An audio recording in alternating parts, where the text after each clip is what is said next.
Billionaire thought mocking a cleaner's child would make him look powerful, but he didn't expect it to cost him $500 million. Boston, Massachusetts.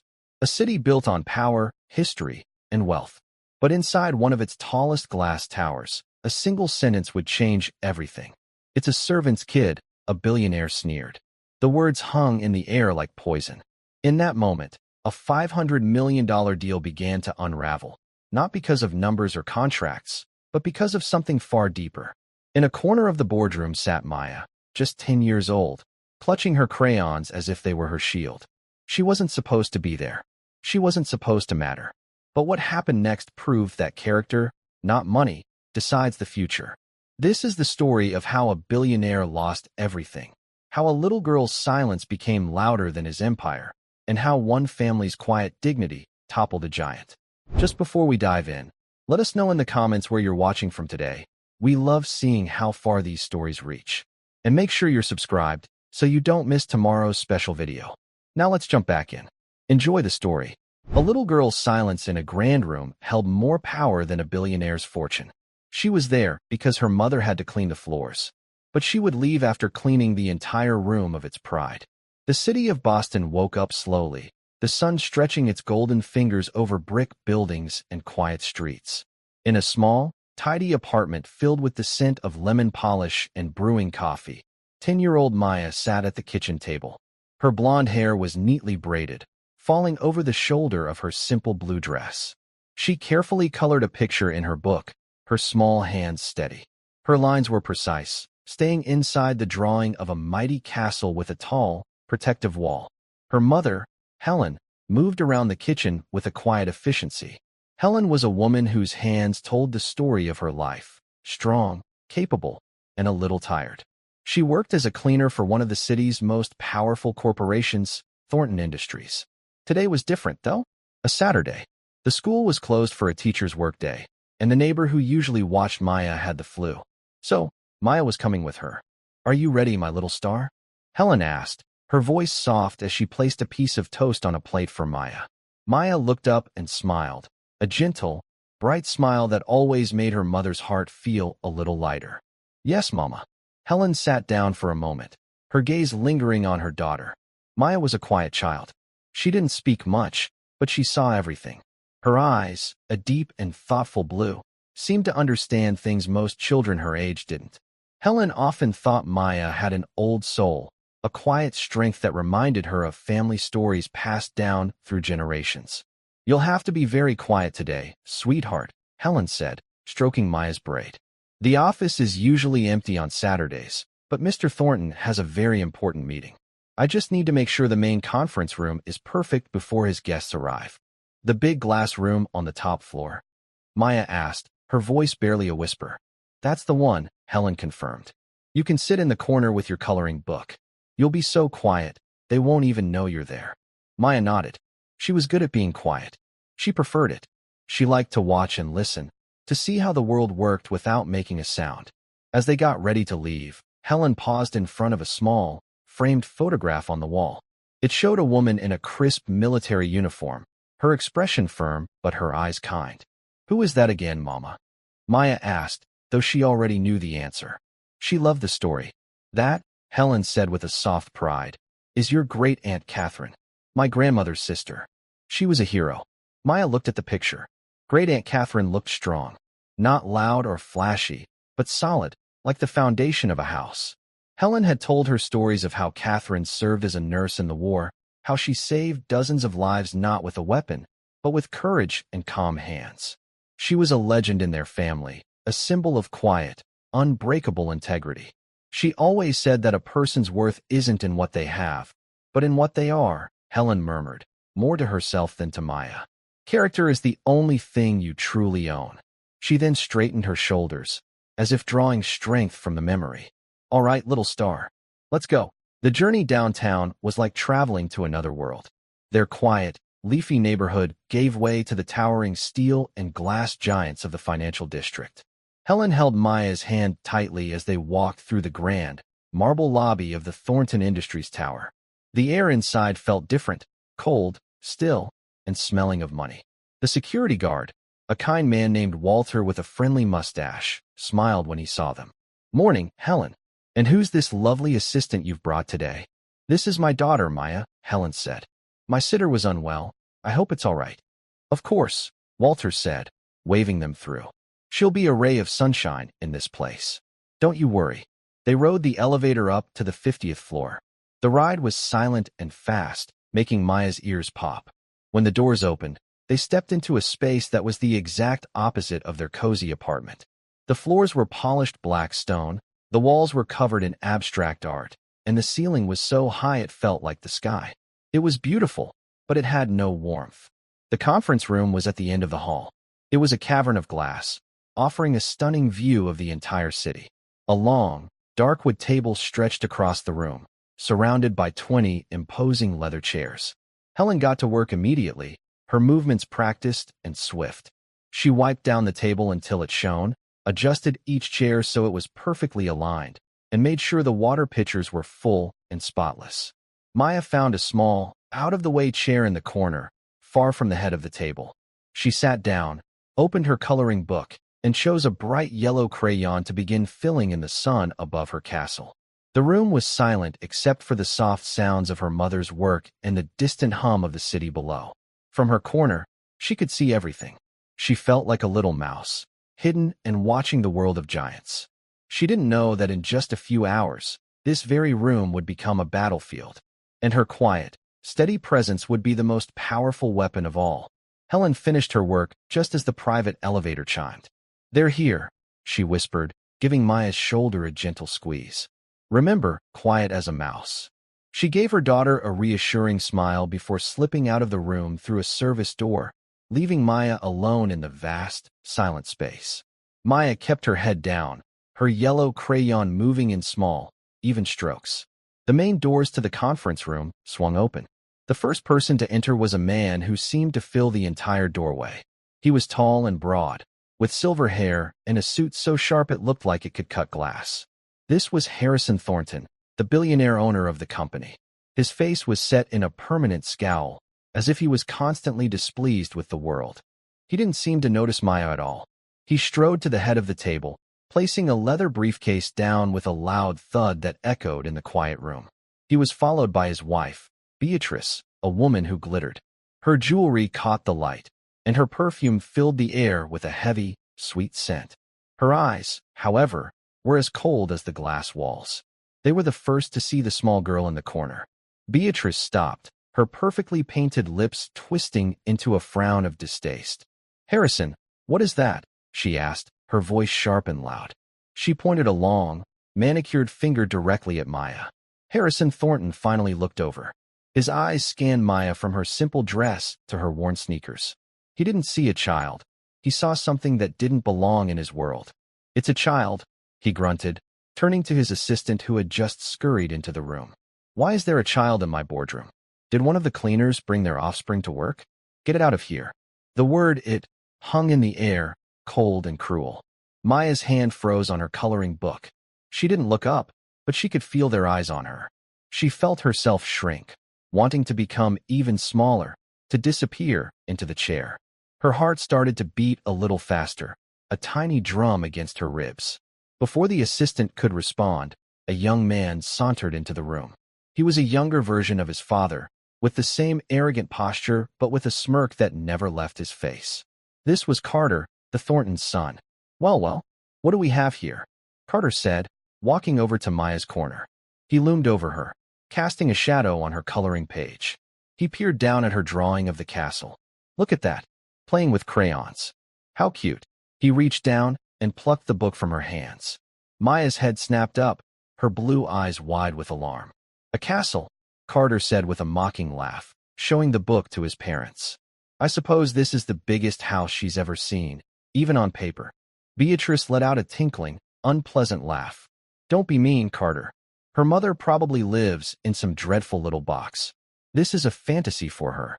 Harrison Thornton grunted again, his impatience growing. "Enough. The investors will be here any minute.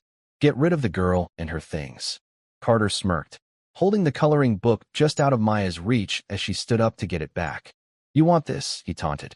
Then, With a casual flick of his wrist, he tossed the book onto the floor. The pages splayed open, and the box of crayons spilled out, rolling and scattering under the massive table like tiny, colorful insects.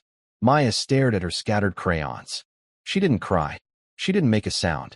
She simply stood there, her small shoulders straight. She remembered her mother's words about Great Aunt Catherine. Character is the only thing you truly own. She wouldn't let them see her crumble. She bent down and began to pick up her crayons, one by one, her movements calm and deliberate. The Thorntons watched her with detached amusement, as if she were a peculiar animal at the zoo. They had no idea that their casual cruelty was being observed. The main doors opened again, and two men entered the room, their expressions serious. These were the investors. The men Harrison Thornton was so desperate to impress. The men who held the fate of a $500 million deal in their hands. The lead investor was Mr. James Peterson, a man in his late 50s with a kind, weathered face and intelligent eyes behind simple glasses. He was known in the business world not just for his wealth, but for his unwavering integrity. His colleague, Ms. Evelyn Albright, was a sharp, observant woman who missed nothing. They paused at the doorway, their eyes taking in the scene. Harrison Thornton looking annoyed, his wife and son smirking, and a small, blonde girl on her hands and knees, quietly picking up crayons from beneath the magnificent boardroom table. A thick, awkward silence fell. Harrison Thornton's face immediately changed, the scowl replaced by a wide, artificial smile. "James, Evelyn, wonderful to see you," he boomed, moving to greet them. "Please, come in, come in. Don't mind the cleanup. Just getting the last specks of dust out of the way before we begin." He shot a venomous glare over their shoulders at Maya, a silent order to vanish. But Mr. Peterson wasn't looking at Harrison. His gaze was fixed on Maya. He watched as she gathered the last of her crayons, placed them neatly back in their box, and returned to her small chair in the corner, her back straight, her dignity intact. He saw the strength in her stillness. It was a quality he recognized. It was a quality he admired above all others. It reminded him of his Aunt Catherine. The meeting was about to begin. But for James Peterson, the most important transaction in the room had already taken place. And it had nothing to do with money. Harrison Thornton, completely oblivious to the shift in the room's atmosphere, launched into his presentation. He was a man who loved the sound of his own voice, and he spoke with a booming confidence that he mistook for leadership. He pointed to charts and graphs projected onto a massive screen, talking about market shares, growth projections, and profit margins. "As you can see," he declared, gesturing grandly, "this partnership isn't just an investment. It's the future. Thornton Industries is on the cusp of dominating the global market, and with your capital, we will be unstoppable." Beatrice and Carter sat on one side of the table, looking bored but supportive. Beatrice would occasionally nod or offer a thin smile, while Carter scrolled through his phone, only looking up when his father said something particularly arrogant. The investors, Mr. Peterson and Ms. Albright, listened politely. Ms. Albright took meticulous notes, her pen scratching quietly on a legal pad. Mr. Peterson, however, was still. His hands were folded on the table, but his attention was divided. Every few moments, his eyes would drift to the small girl sitting silently in the corner. Maya was not looking at the presentation. She had her coloring book open on her lap again, but she wasn't coloring. She was simply holding it, her gaze directed at her worn sneakers. She was trying to make herself invisible, to fold into herself so no one would notice her. Yet, her quiet presence was more noticeable to Mr. Peterson than all of Thornton's loud, boastful words. He saw the tension in her small shoulders and the careful way she held herself, as if bracing for another blow. During a brief pause, as Harrison Thornton took a dramatic sip of water, his wife Beatrice leaned over to him. "That girl is still here," she whispered, her voice a hiss of irritation just loud enough for the investors to hear. "It's distracting. She looks so shabby. It lowers the tone of the room." Harrison shot another dark look toward Maya. He saw the investors' attention waver and wrongly assumed it was because of the distraction his wife had pointed out. He decided to address it, to turn it into a joke, to show how magnanimous he was. It was a terrible miscalculation. Clearing his throat, he said with a forced chuckle, "Please, forgive the small audience we have today." He waved a dismissive hand in Maya's direction. One of our cleaning staff had a childcare issue. We at Thornton Industries are a family, of course. We look after everyone, right down to the people who scrub our floors. The condescension in his tone was thick enough to taste. Carter snickered into his hand. Ms. Albright's pen stopped moving. She slowly looked up from her notes, her eyes unreadable. Mr. Peterson's expression didn't change, but a muscle in his jaw tightened. Harrison, mistaking their silence for polite interest, continued. It's a good lesson for the child, I think. A chance to see what real success looks like. Something to aspire to, perhaps, so she doesn't have to follow in her mother's footsteps. He smiled, pleased with himself. He thought he sounded generous and inspiring. But Mr. Peterson heard something else entirely. He heard the deep, ugly arrogance of a man who measured human worth in dollars and job titles. He saw a man belittling a child to inflate his own ego. He decided to ask a question, not about the profit margins, but about something far more important. Mr. Thornton, he began, his voice calm and even, cutting through the self-congratulatory air. You speak of success. What does that word mean to you? Harrison was taken aback. It was not the question he was expecting. Mean to me? Well, it's obvious, isn't it? It's this. He spread his arms wide, indicating the room, the view, the company. It's wealth, power, influence, leaving a legacy. I see, Mr. Peterson said softly. He turned his head slightly, his gaze falling once more on Maya. And what about character? Where does that fit into your definition of success? A flicker of annoyance crossed Harrison's face. This was not going according to plan. Character is for Sunday school. This is a boardroom. Here, we talk about results. Numbers. The bottom line. That's the real world. To punctuate his point, he looked directly at Maya. Let me give you a real-world example. That little girl over there. Her mother is a hard worker, I'm sure. But she is a servant. Her daughter, sitting there in that cheap dress, is a servant's kid. That is her station in life. My son, he said, clapping Carter on the shoulder, is the son of a billionaire. He was born to lead. Some people are born to follow, others to serve. That is the natural order of things. The cruelty of the statement was breathtaking. It was no longer a careless insult. It was a declaration of his core beliefs. He was not just mocking a child. He was mocking her entire existence, her mother's hard work, her future. Maya flinched. It was a tiny, almost imperceptible movement, but Mr. Peterson saw it. He saw her knuckles turn white as she gripped her coloring book. He saw the way she bit her lip to keep it from trembling. But her eyes, when she finally lifted her head and looked across the room, were not filled with tears. They were steady, and in them, he saw a flicker of the same defiant strength he had seen in the photograph on his own mantelpiece at home, the photograph of his beloved Aunt Catherine. Ms. Albright slowly closed her notepad. The deal was already dead, and she knew it. The numbers on the screen no longer mattered. Mr. Peterson leaned forward, his voice dropping to a quiet, serious tone. Let me tell you about a woman I knew, Mr. Thornton. She was never a billionaire. She never owned a company. For most of her life, she wore a simple nurse's uniform. By your definition, she was a servant. He paused, letting his words sink in. The room was utterly silent, save for the hum of the air conditioner. This woman, he continued, served in 2 wars. She ran into danger when everyone else was running away. She held the hands of dying soldiers and saved the lives of countless others with nothing but her skill, her courage, and the power of her character. She never had much money, but she had more honor, more integrity, and more worth in her little finger than a man like you could ever comprehend. Harrison Thornton's face had turned a pale, blotchy red. What does this have to do with anything? He stammered. Mr. Peterson ignored him. He looked past the furious billionaire, his eyes finding Maya's. He gave her a small, gentle smile. That woman was my aunt, he said, his voice full of warmth and respect. And she taught me that the natural order of things has nothing to do with the money in your bank account. It has to do with how you treat people, especially those who have less power than you do.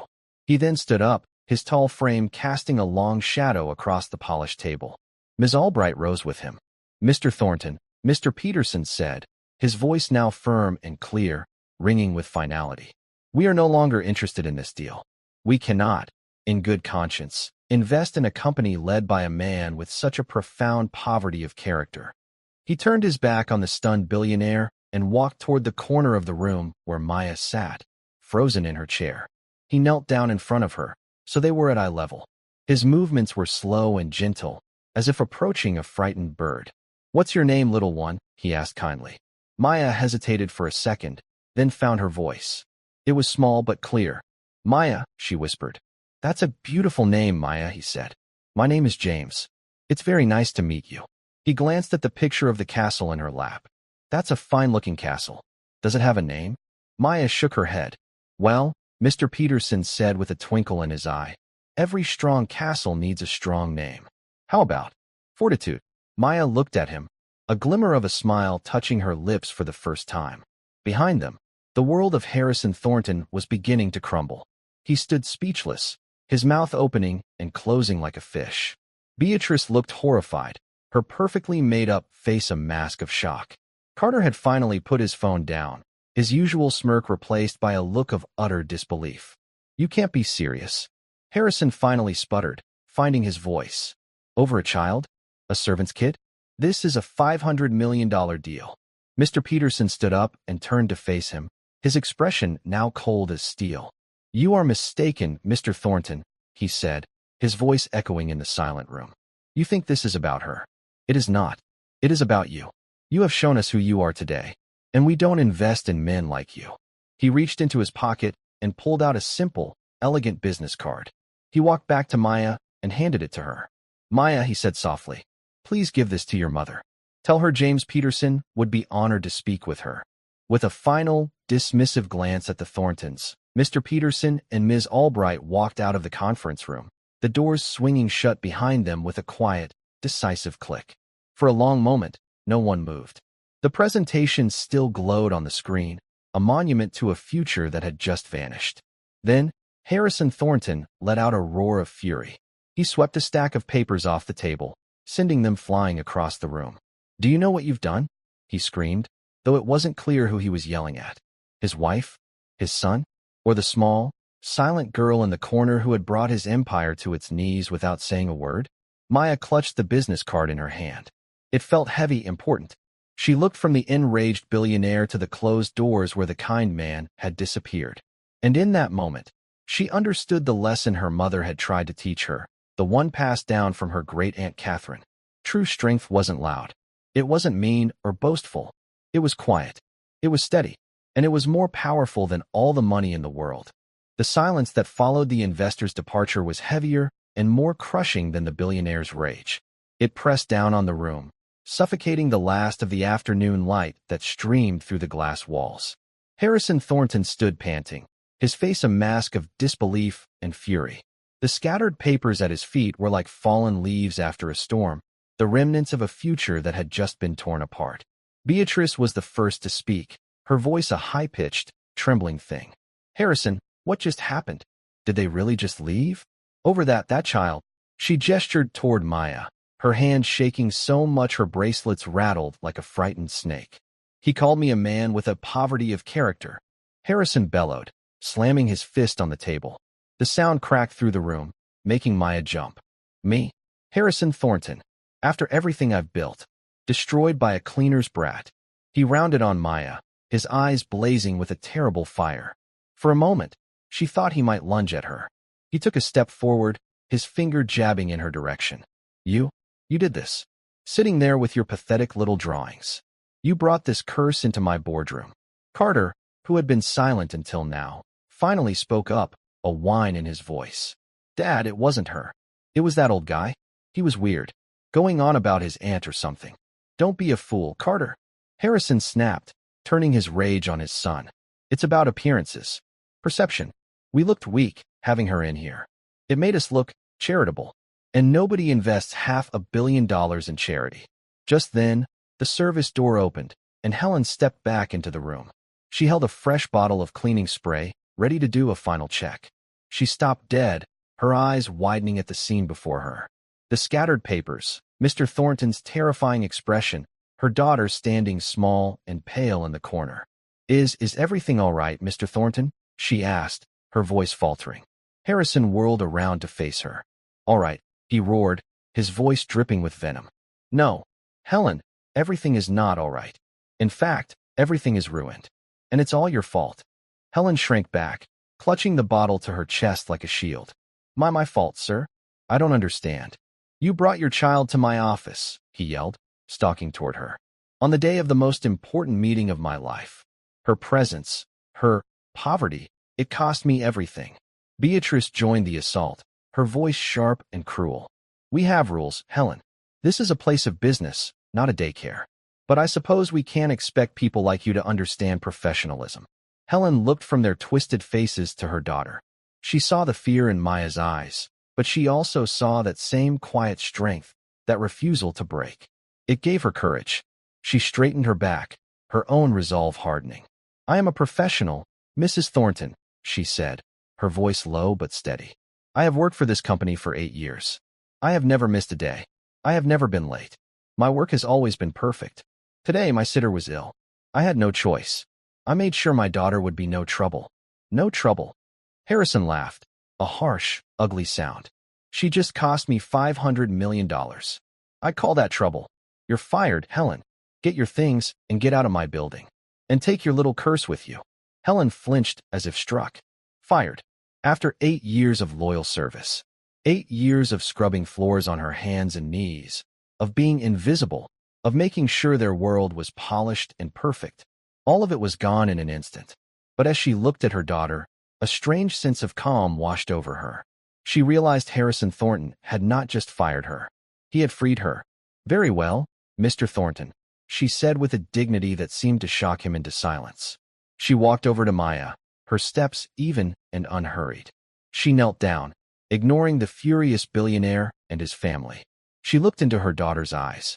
Are you okay, my star? She asked softly. Maya didn't answer with words. She simply held up her small hand. In her palm was the business card. Helen took it, her brow furrowing as she read the name, James Peterson. Below it was a phone number. Helen looked at Maya, a question in her eyes. Maya just nodded, a small, certain gesture. Helen stood up, holding her daughter's hand tightly. She didn't look at the Thorntons again. She simply turned and walked toward the main doors of the conference room, her back straight. She led Maya out of the room of glass and rage, leaving the Thorntons standing amidst the wreckage of their own making. Their walk through the vast, empty office was silent. The marble floors echoed with their footsteps. They rode the elevator down 50 floors, the city lights beginning to sparkle in the twilight. When they stepped out into the lobby, Walter, the security guard, saw them. Leaving so soon, Helen? He asked with his usual friendly smile. But the smile faded when he saw her face, the tightness around her eyes. Is everything all right? I've been let go, Walter, Helen said, her voice surprisingly even. Walter's face fell. Oh, Helen, I'm so sorry. That's not right. You're the best worker they've got. Thank you, Walter, she said, squeezing his arm. You be well. As they walked out of the revolving glass doors and onto the bustling sidewalk, the cool evening air felt like a cleansing breath. The city was alive with sounds, the rumble of the subway beneath their feet, the distant wail of a siren, the chatter of people heading home. It was the sound of the real world, a world away from the cold, sterile silence of the tower. They didn't speak on the bus ride home. Helen stared out the window, the city lights blurring past. She held the business card in her hand, the sharp edges pressing into her palm. She replayed the scene in her mind, the insults, the fury, the final, dismissive word, fired. A quiet anger began to simmer beneath her shock. It wasn't just for herself. It was for Maya. They had tried to humiliate her child, to make her feel small and worthless. They had failed. When they got back to their small, warm apartment, the scent of lemon polish and home welcomed them. Helen went through the motions of their evening routine, but her mind was miles away. She made Maya a sandwich for dinner, but she couldn't eat a bite herself. After Maya was tucked into bed, Helen sat at the small kitchen table, the business card lying in front of her. James Peterson. He was the investor. The man who had walked away from $500 million. The man who had defended her daughter. Her hand trembled as she reached for the phone. What would she say? Hello, my daughter was humiliated in your meeting, and I was fired. Can you help me? It sounded desperate. Pathetic. She thought of Great Aunt Catherine. Of the stories of her calm resolve in the face of chaos and fear. Catherine would not have hesitated. She would have acted. Taking a deep breath, Helen dialed the number. She expected a secretary, an automated menu, a voicemail. but a man answered on the second ring. His voice was calm and kind. James Peterson speaking. Helen's breath caught in her throat. Mr. Peterson? My name is Helen. I'm Maya's mother. There was a pause on the other end, and then the voice warmed even more. Helen, I'm so glad you called. I was hoping you would. First, please, tell me, are you and your daughter all right? The simple, genuine concern in his voice was almost her undoing. Tears pricked at the back of her eyes, but she forced them back. We are, thank you. We're home now. I am so deeply sorry for what you and Maya were forced to witness today, he said, his voice laced with sincere regret. No child should ever be spoken to that way. No person should. Mr. Thornton, he fired me, Helen said, the words coming out in a rush. I am not surprised, Mr. Peterson said, a hard edge to his voice. But you should not worry about Harrison Thornton for another minute. A man like that builds his house on sand, and the tide is coming in. He paused. Helen, the reason I gave Maya my card was not out of pity. It was out of respect. I saw in your daughter a strength and dignity that her mockers could never understand. That kind of character is not an accident. It is taught. It is nurtured. It comes from her mother.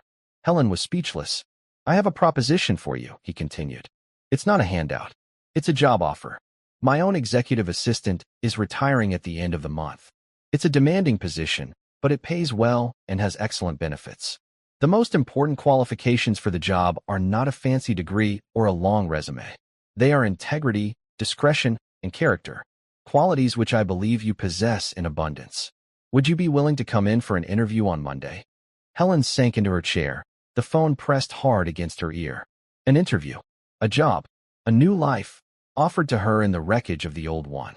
It felt impossible, like a dream. But the kind voice on the other end of the line was real. Yes, she whispered, her voice thick with emotion. Yes, Mr. Peterson, I would. Wonderful, he said. And Helen, please tell Maya that I believe her castle should be named Fortitude. Because that's what she showed today. And that is a power no bully can ever take away. After they hung up, Helen sat in the quiet of her kitchen for a long time, the city lights twinkling outside her window. The fear and anger had been washed away, replaced by a rising tide of hope. She thought of the Thornton family, alone in their cold, glass tower, surrounded by wealth but bankrupt in spirit. And she thought of herself and Maya, in their small, humble apartment, with very little money but rich in what truly mattered. The battle had been won, not with shouting or with power, but with the quiet, unbreakable strength of a 10-year-old girl and the enduring legacy of a woman who knew that true worth is not what you own, but what you are. The Thorntons had tried to put them in their place, but they had only succeeded in helping them find a much, much better one. The weekend passed in a haze of quiet anticipation. On Monday morning, Helen woke before the sun, a nervous energy buzzing beneath her skin. She chose her best blouse and a simple, dark skirt, the only professional outfit she owned. It was clean and pressed, but she worried it wasn't good enough. As she looked at her reflection, she saw the faint lines of worry around her eyes. Maya came and stood beside her, looking up at her mother's reflection in the mirror. You look beautiful, Mama, she said, her voice soft. Helen smiled and squeezed her daughter's shoulder. Thank you, my star. I'm a little nervous. You don't have to be, Maya said with a certainty that surprised Helen. Mr. James is a good man. He saw you, not just the cleaning spray. Out of the mouths of babes. Maya's simple wisdom settled Helen's nerves. Her daughter was right. Mr. Peterson wasn't looking for a fancy suit. He was looking for character. And that was something Helen had in spades. Mr. Peterson's office was in a different part of the city, in a building that was older, built of stone and brick, with a quiet elegance that spoke of old money and established prestige, not the flashy, brittle newness of the Thornton Tower. The lobby was warm, with wood paneling and soft lighting. When Helen gave her name to the receptionist, she was shown in immediately. James Peterson's office was not what she expected. It was large, but it wasn't intimidating. One wall was filled floor to ceiling with books. Another had large windows that overlooked a small city park. The desk was large but cluttered with papers and photographs. It was the office of a man who worked, not one who just sat and gave orders. Mr. Peterson rose from his desk as she entered, a warm, genuine smile on his face. He was dressed in a simple suit, no flashy watch or cufflinks. Helen, thank you for coming. Please, have a seat. The interview was less of an interview and more of a conversation. He didn't ask her about her typing speed or her experience with scheduling software. He asked about her life, about Maya, about what she valued. He told her about his company, about the importance of treating every employee, from the executive to the mailroom clerk, with respect. A company is a community, he explained, leaning forward, his eyes earnest. If the foundation is rotten, the whole structure will eventually collapse, no matter how shiny the windows are. I saw Harrison Thornton's foundation on Saturday. It was pure rot. He then told her a story that made everything click into place. The aunt I mentioned, he said, gesturing to a framed photograph on his desk, the nurse. Her name was Catherine. She was my great-aunt, actually. My mother's aunt. A true legend in our family. Helen's heart gave a jolt. Catherine? She asked, her voice barely a whisper. Yes, Catherine Peterson, he said, looking at the photo with deep affection. She passed away a few years ago. She was the moral compass for our entire family.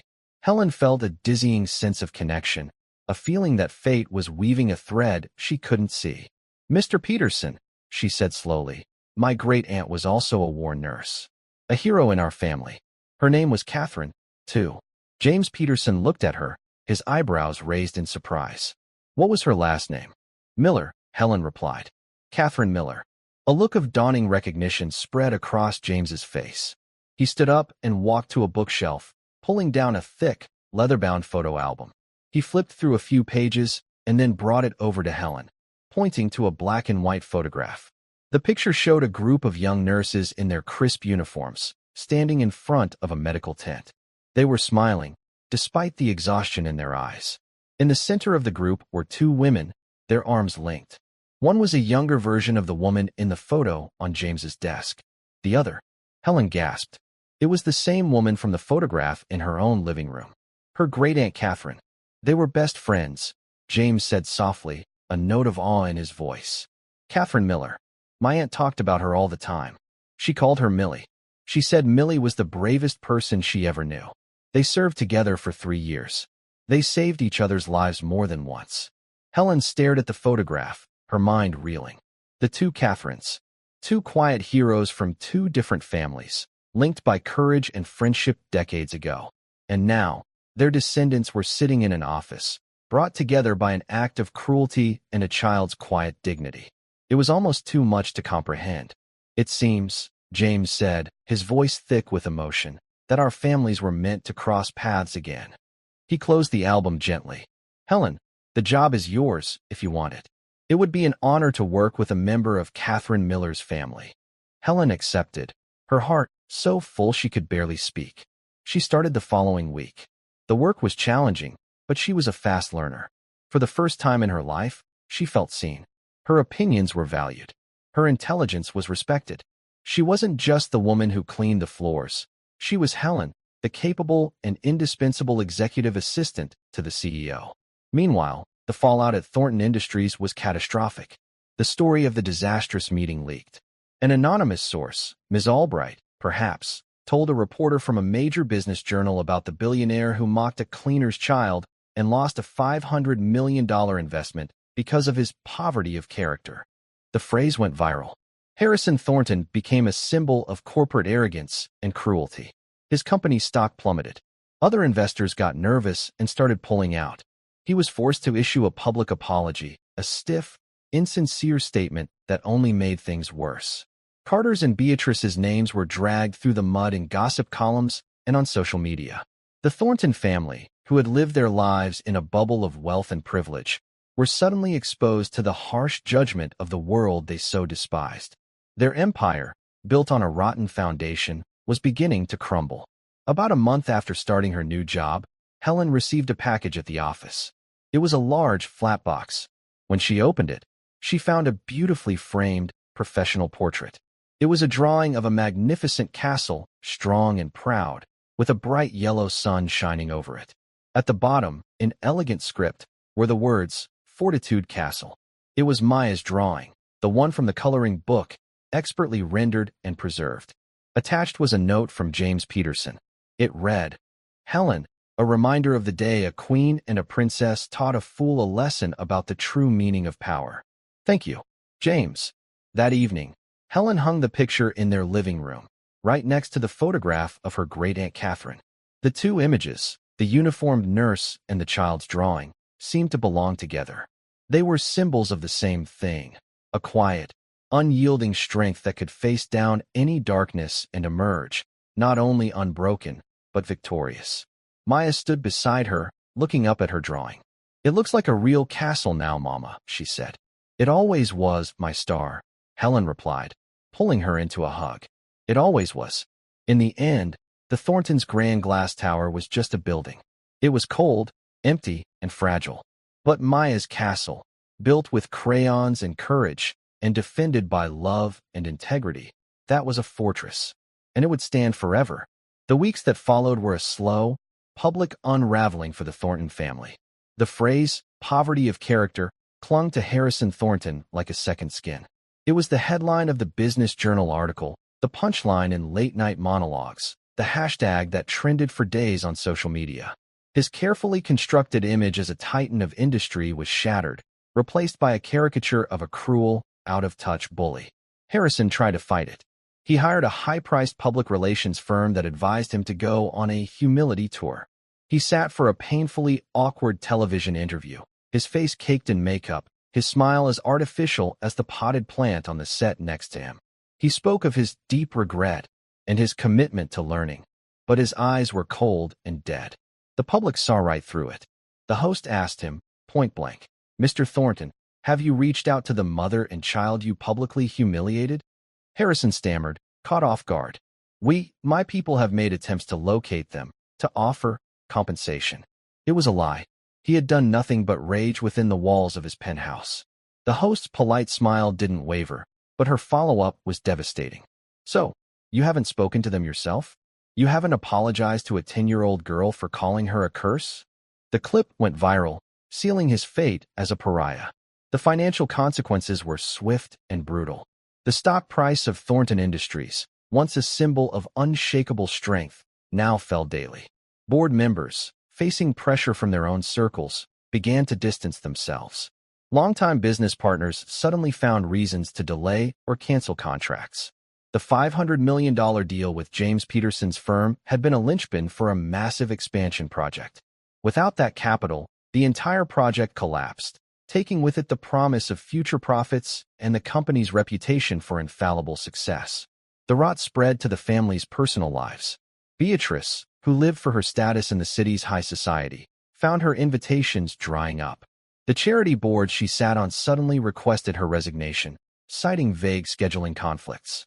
Her friends, the wives of other powerful men, would offer tight, pitying smiles at the few events she dared to attend, whispering behind their hands the moment she passed. She was no longer the queen bee. She was a cautionary tale. Her glittering world had become a lonely, gilded cage. Carter suffered a different kind of humiliation.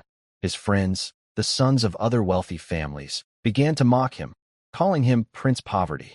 His casual arrogance, once seen as a sign of his birthright, now seemed pathetic. A video surfaced of him from a party a year earlier, drunkenly pushing a waiter. In the past, it would have been ignored. Now, it was seen as proof of the rotten apple not falling far from the tree. His father, in a desperate attempt to show the world he was making changes, fired his own son from his cushy, do-nothing job at the company. Carter, who had never worked a real day in his life, was cast adrift, his allowance cut, his future uncertain.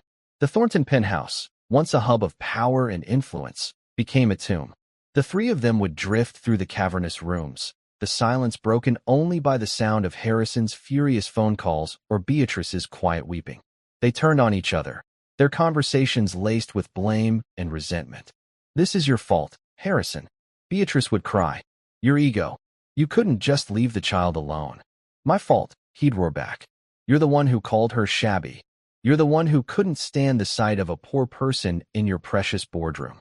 Carter would just retreat to his room, blasting music to drown out the sound of his parents' crumbling marriage and his own shattered pride. Their wealth had been the glue that held them together, and now that it was threatened, the family was coming apart at the seams. Miles away, in a different world entirely, Helen and Maya were building a new life. Helen's job was everything she had secretly hoped for and more. The Peterson Corporation was a stark contrast to Thornton Industries. Here, people smiled in the hallways. Mr. Peterson knew the names of the janitorial staff. There was a sense of shared purpose, of mutual respect, that Helen had never experienced in a workplace before. She thrived. Her natural quietness was seen not as meekness, but as thoughtfulness. Her organizational skills, honed by years of managing a household on a shoestring budget, were impeccable. She anticipated Mr. Peterson's needs, managed his chaotic schedule with calm efficiency, and quickly earned his complete trust. The steady, generous paycheck changed everything. For the first time, Helen didn't have to check the price of every single item at the grocery store. She could buy Maya a new pair of shoes without waiting for a sale. One day, she surprised Maya by signing her up for art classes, something Maya had only dreamed of. Watching her daughter stand in front of an easel, a smudge of blue paint on her nose, and a look of pure joy on her face, brought tears to Helen's eyes. This was what she had worked so hard for. Not just survival, but the chance for her daughter to flourish. Their small apartment, once just a place of refuge, became a true home filled with laughter and the scent of new possibilities. Maya's artwork began to fill the walls, bright, hopeful paintings of landscapes and animals, and of course, castles. Fortitude Castle was a recurring theme, each version a little stronger, a little grander than the last. James Peterson became a quiet presence in their lives. He would often ask Helen how Maya was doing, his interest genuine.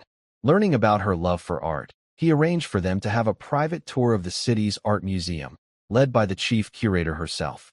As Maya stood in front of a giant, famous painting, her eyes wide with wonder, Helen looked over at James, who was watching the scene with a grandfatherly smile. She felt a wave of gratitude so powerful it almost knocked her off her feet. He hadn't just given her a job, he had given them back their dignity. He had shown them kindness when they were at their most vulnerable, and it had changed the entire trajectory of their lives. One afternoon, a few months into her new role, James called Helen into his office. His expression was serious. "Helen, I have some news," he said, gesturing for her to sit. "I've just come from a meeting with my bankers. It seems Thornton Industries is on the verge of total collapse. They are selling off assets to stay afloat. And one of the assets they've put on the market is the Thornton Tower itself." Helen listened, her heart still. The glass tower, the scene of their greatest humiliation and their unexpected salvation. "My real estate division has looked at the numbers," James continued.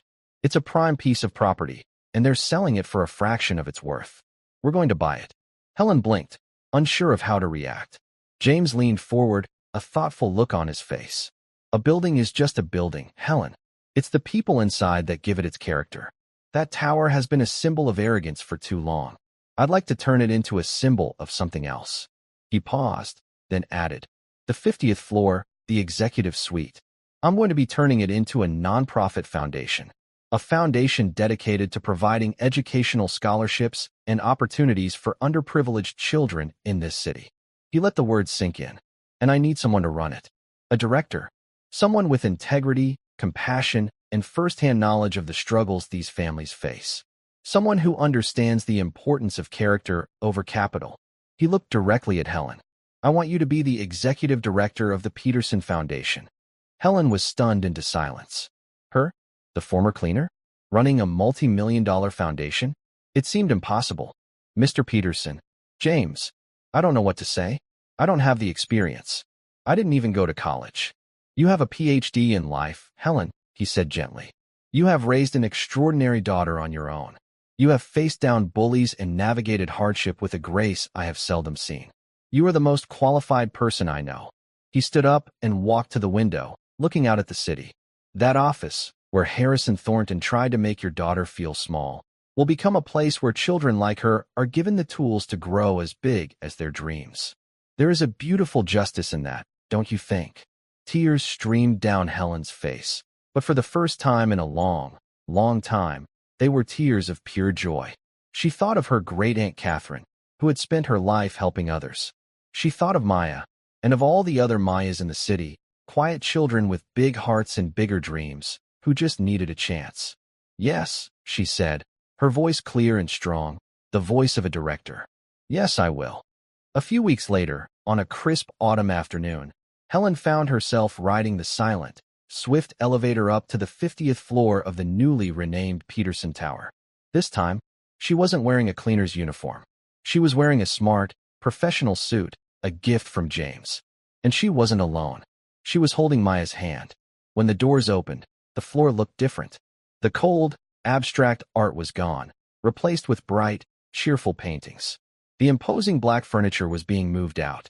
Workers were measuring walls, planning for a new, more welcoming design. Helen led Maya down the hall to the glass conference room.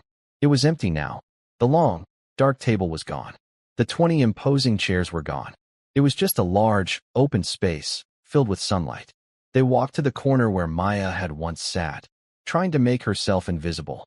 Now, they stood in the center of the room, looking out at the sprawling city below. It didn't look so intimidating anymore. It looked full of promise. "This whole room, Mama?" Maya asked, her voice full of awe. "This is your new office." "Our new office," Helen corrected her gently.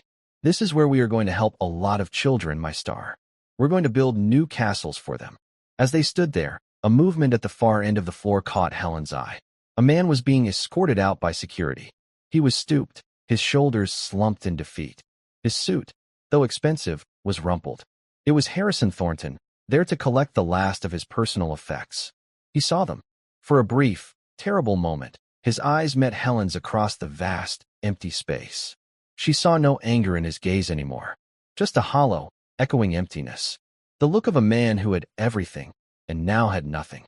He shuffled away, a ghost in the monument to his own hubris, not even a shadow of the titan who had once roared in that very room. Maya tugged on her mother's hand. "Mama, look." She pointed to the glass wall. The setting sun had hit the window just right, creating a prism of light, a rainbow that stretched across the empty floor, bathing the room in brilliant, hopeful color. Helen squeezed her daughter's hand, her heart full. The Thorntons had tried to define them by their station, to trap them in a story of servitude and shame. But they had written their own story instead. A story of quiet strength, of unexpected kindness, and of the simple, unshakable truth that a person's character is the only castle that can never be torn down. And in that sun-filled room, high above the city, their new chapter was just beginning. And that's where we'll end the story for now. Whenever I share one of these, I hope it gives you a chance to step out of the everyday and just drift for a bit. I'd love to know what you were doing while listening. Maybe relaxing after work, on a late-night drive, or just winding down. Drop a line in the comments. I really do read them all. And if you want to make sure we cross paths again, hitting like and subscribing makes a huge difference. We are always trying to improve our stories, so feel free to also drop your feedback in the comment section below. Thanks for spending this time with me.